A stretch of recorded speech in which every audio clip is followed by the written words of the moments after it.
Hi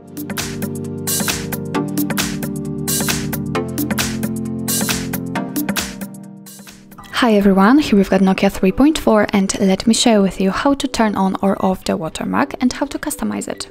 So firstly we have to enter the camera app, so let's do it, and now let's tap on this three bars icon in the left upper corner. Here in the photo section at the very bottom we've got watermark option, so simply enter that, and here we've got, let's say, a sample photo, a preview where we will be able to check how the watermark will look like before actually setting it. So under it we've got actually three different options of watermark from which we can choose.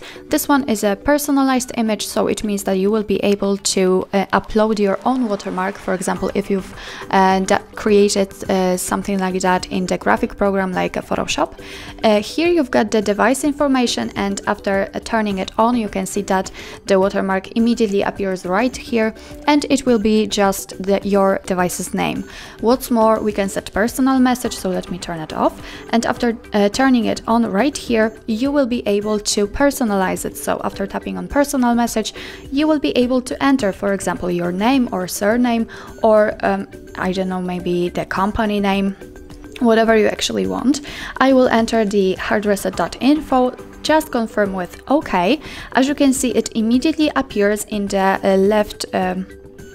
left corner, and here you've got some font options, font styles from which we can choose, so it's quite a cool option that you can personalize it. So after choosing one you like the most, let's get back and let's check if it will work.